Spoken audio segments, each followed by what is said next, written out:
새벽기도 자리에 나오신 성도님들을 환영하고 축복합니다. 우리 사도신경으로 우리의 신앙을 하나님께 고백하겠습니다. 전능하사 천지를 만드신 하나님 아버지를 내가 믿사오며 그 외아들 우리 주 예수 그리스도를 믿사오니 이는 성령으로 잉태하사 동정녀 마리아에게 나시고 본디오 빌라도에게 고난을 받으사 십자가에 못 박혀 죽으시고 장사한 지 사흘 만에 죽은 자 가운데서 다시 살아나시며 하늘에 오르사 전능하신 하나님 우편에 앉아 계시다가 저리로서 산자와 죽은 자를 심판하러 오시리라. 성령을 믿사오며 거룩한 공회와 성도가 서로 교통하는 것과 죄를 사하여 주시는 것과 몸이 다시 사는 것과 영원히 사는 것을 믿사옵나이다. 아멘. 찬송가 70장 우리 이 시간 하나님께 찬송하도록 하겠습니다.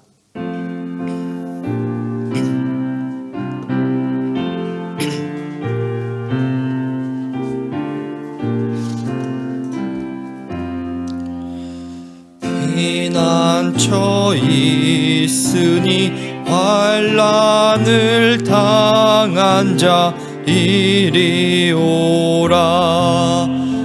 땅들이 편하고 물결이 일어나 넘치되 두렵잖네.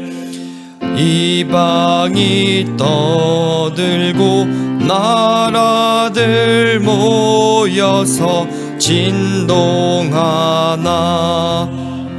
우리 주 목소리 한 번만 바라면 천하의 모든 것 망하겠네. 만유주 하나님 우리를 도우니 피난처요. 세상의 난리를 그치게 하시니 세상의 창검이 쓸데없네. 높으신 하나님 우리를 구하니 할렐루야. 괴로움이 심하고 환난이 극하나 피난처 되시는 주 하나님. 오늘 함께 살펴볼 말씀은 마가복음 4장 35절부터 41절입니다. 마가복음 4장 35절부터 41절, 제가 가진 신약 성경으로는 59페이지에 있습니다. 마가복음 4장 39절부터 41절, 저희 함께 교독으로 읽고 마지막은 합독으로 읽도록 하겠습니다. 그날 저물 때에 제자들에게 이르시되 우리가 저편으로 건너가자 하시니 그들이 무리를 떠나 예수를 배에 계신 그대로 모시고 다른 배들도 함께 하더니 큰 광풍이 일어나며 물결이 배에 부딪혀 들어와 배에 가득하게 되었더라.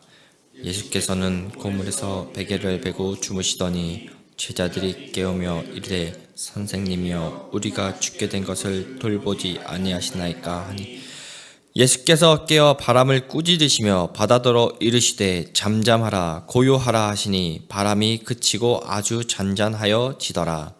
이에 제자들에게 이르시되 어찌하여 이렇게 무서워하느냐 너희가 어찌 믿음이 없냐 하시니 같이 읽겠습니다. 그들이 심히 두려워하여 서로 말하되 그가 누구이기에 바람과 바다도 순종하는가 하였더라. 아멘.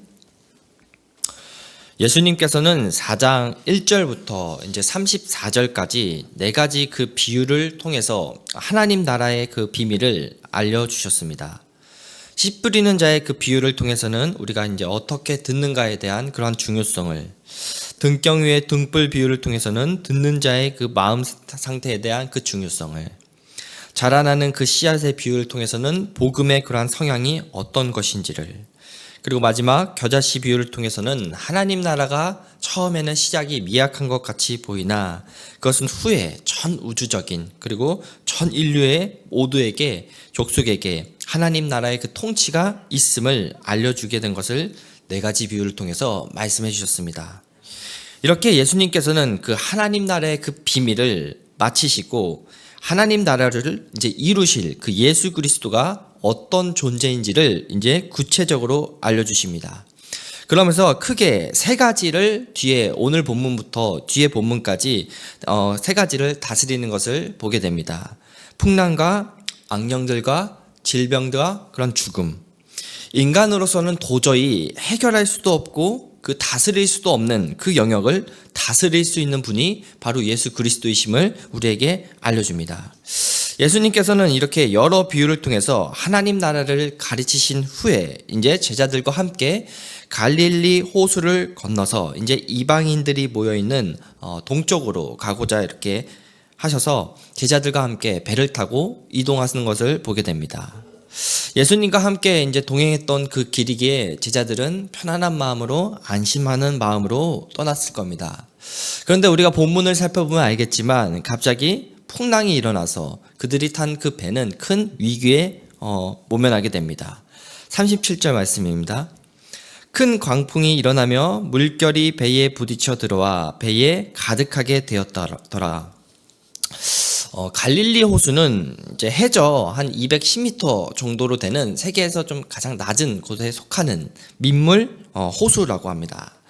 그러나 호수 서쪽에서 이제 동쪽으로 호수 수면에서 이제 한 800m 달하는 높은 산맥들이 이제 형성하고 있어서 봄, 가을에 이제 동쪽에서 매우 거센 그 바람이 이렇게 내려온다고 합니다. 그래가지고 순식간에 내려오는 그 바람으로 인해서 파도가 일어나서 작은 배들은 충분히 전복이 될 만한 충분한 그런 높은 파도가 일어난다고 합니다. 예수님과 그 제자들이 탄 배는 작은 배였기 때문에 이 호수에서 일어난 그 풍랑은 굉장히 위협적이었습니다. 그리고 그 풍랑은 지금 제자들이 타고 있는 그 배를 전복시킬 그 위험에 처해 있습니다. 저희가 한번 이것을 보면서 확인할 수 있는 것이 하나 있는데요. 앞절에서 제자들은 굉장히 놀라운 그 하나님 나라에 대한 그 비밀을 듣게 되었습니다. 저희로서는 굉장히 은혜 가운데 선포되는 그 말씀을 들었던 것이죠. 그런데 우리가 이것을 통해서 알 수 있는 것은 무엇이냐면은 그러한 은혜가 말씀이 들려지는 그 상황 속에서도요, 우리가 하나님 나라를 갈 때는 이러한 풍랑을 만나는 것이 전혀 이상한 일이 아니라는 것을 확인하게 됩니다. 나에게 닥치는 그 어려움이 있고 그 고난이 있는 것은 나에게 어떤 문제가 있어서 그런 것이 아니라 언제든지 이러한 풍랑과 어려움, 그 고난은 충분히 우리에게 있을 수 있다라는 겁니다. 저희가 흔히 말씀의 큰 은혜를 받으면은 어떤 집회나 기도에서 은혜를 받으면은 우리는 이제 그 은혜를 갖고 내가 충분하게 그 나의 어떤 생각대로 계획대로 어떤 기도의 제목대로 그러한 것들이 이루어질 거라고 생각하고 마음간에는 굉장히 편안한 그런 길이 있을 거라고 생각할 때가 있습니다. 하지만 오늘 우리가 본문을 통해서 보면은 그렇지 않다라는 겁니다. 우리를 위협하는 그 풍랑은 언제든지 있을 수 있다라는 것이죠. 언제든지 우리의 삶을 어렵게 만들 수가 있다라는 것이죠. 그것은 믿음의 길을 가는 사람이든 그 믿음의 길을 가지 않는 사람이든 제자의 길을 가는 사람이든 제자의 길을 걸어가지 않는 사람이든 모두에게 그 풍랑은 나타나게 된다는 겁니다. 다만 그 풍랑을 만나는 그 방법과 그 마음의 차이가 존재하는 것을 오늘 본문 말씀을 통해서 다시 한번 확인하게 됩니다. 하나님을 전적으로 의지하며 나아가는 자와 그렇지 않은 그 자의 모습을 제자들과 예수 그리스도의 그 모습을 통해서 확인하게 됩니다. 38절 말씀입니다. 예수께서는 고물에서 베개를 베고 주무시더니 제자들이 깨우며 이르되 선생이여 우리가 죽게 된 것을 돌보지 아니하시나이까 하니, 이 38절에 나온 이 고물은 배의 가장 그 뒷부분에 위치한 것을 뜻한다라고 합니다. 이곳에서 예수님께서는 베개를 베고 주무시고 있는 것을 보게 되는데요. 이것이 의미하는 바는 예수 그리스도께서 하나님을 전적으로 의지하는 것을 상징적으로 표현하고 보여주는 것입니다. 이에 반해서 제자들의 모습은 어떠하였나요? 제자들은 현재 굉장한 그 두려움 가운데 있다라는 것을 보게 됩니다. 그러면서 예수님을 깨우면서 예수님께 이렇게 말하죠. 우리가 죽게 된 것을 어찌하여 돌보지 아니하시나이까? 라고 이렇게 말씀하는 것을 보게 됩니다. 이 질문에는 두려운 마음도 있지만 긴급한 그런 요청도 있지만 그 안에는 왜 도대체 이런 어려움이 있는데 아무것도 안 하고 저에게 아무것도 안 하고 있으십니까? 라는 그러한 원망과 그 비난의 그러한 마음도 함께 섞여 있는 질문입니다. 현재 그 제자들의 그 모습을 함께 살펴보면 그 예수님의 어떤 존재와 예수님을 신뢰하는 것보다 눈앞에 있는 어려움, 도저히 인간으로서 해결할 수 없는 그러한 자연의 그런 죽음 앞에서, 그런 위기 앞에서 그 공포가 예수님보다 훨씬 더 크고 그들의 그 두려움을 압도하고 있음을 보게 됩니다. 하나님 나라에서 그 사역을 하는 그 제자들이지만 여전히 그들 가운데는, 그리고 우리들 가운데는 여전히 하나님보다는 이 세상의 그런 어려움, 우리가 해결할 수 없는 그러한 힘듦, 두려움, 그런 삶들이 어려움이 더 크다라는 것을 보게 됩니다.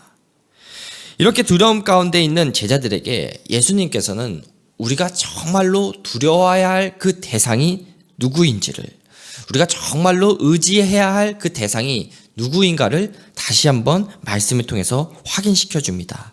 39절 말씀입니다. 예수께서 깨어 바람을 꾸짖으시며 바다더러 이르시되 잠잠하라 고요하라 하시니 바람이 그치고 아주 잔잔하여지더라. 여기서 꾸짖으시며 라고 그 사용된 단어는 구약에서 이제 하나님이 욥기 26장 10절에서 12절 그리고 시편 106편 그 9절에서 창조의 물을 꾸짖으신 것과 홍해를 꾸짖으실 때에 그 사용한 그 단어와 같은 단어입니다.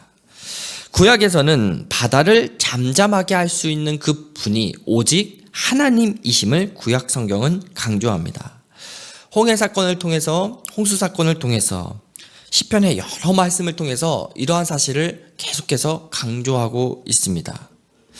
또한 이 풍랑을 잠잠하게 한 그 장면은 저희가 구약의 그 요나서를 통해서도 한번 확인할 수 있습니다. 하지만 두 이야기에는 공통점과 차이점이 존재합니다.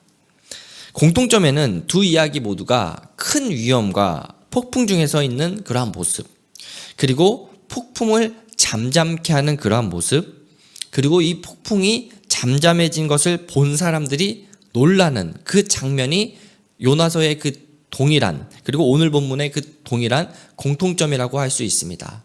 하지만 요나와 그 예수님에 대한 그 차이는 존재합니다.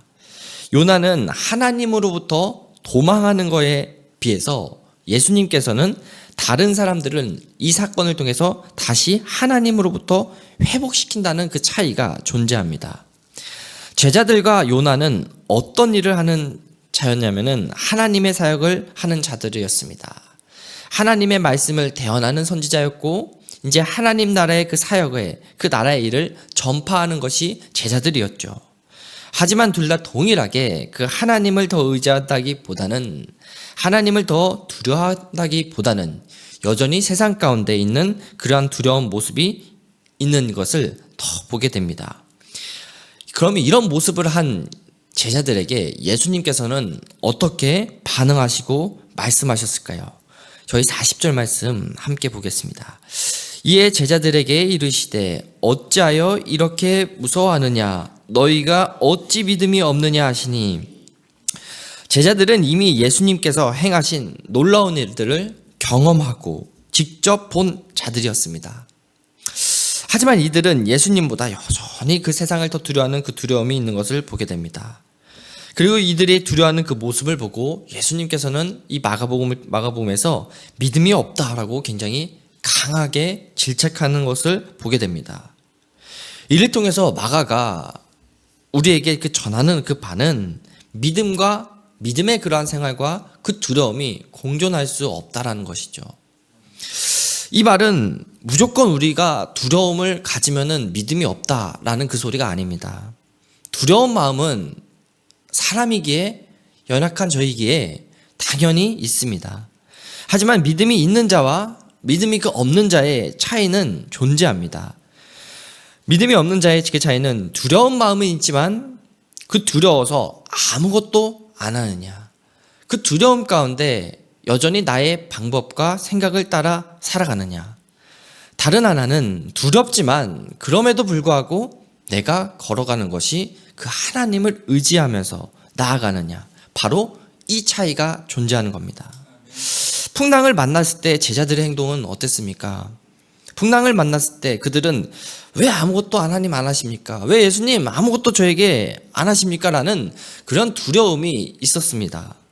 하지만 이들이 이럴 때에 예수님께서 행하신 그 기적들, 예수님께서 행하신 그 놀라운 일들이 저희들의 앞전 삶에 있었는데, 하나님, 예수님, 이 풍랑이 우리의 목숨을 위협하고 있는데 주님, 이 풍랑 가운데 저희가 어떻게 해야 합니까? 주님, 이 풍랑을 어떻게 하나님께서 해결해 주실 수 있습니까? 라고 제자들이 물어봤다라면은 그것이 예수님께서 바라시는 그 제자도의 모습이지 않은가를 생각해 보게 됩니다.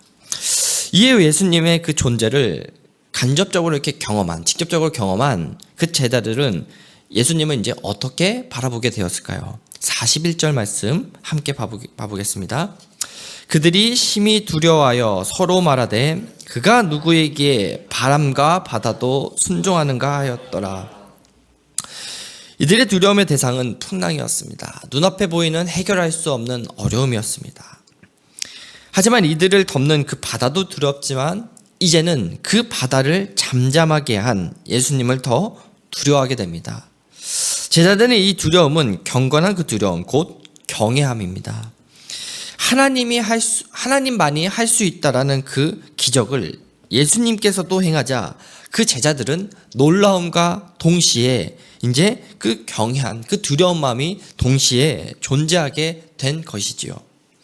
요나서 1장 이제 16절의 그 말씀을 보더라도 하나님의 놀라운 그 임재가 있고 난 이후에 난 후 그 반응은 하나님에 대한 그 경외감, 하나님에 대한 그 두려움이었습니다.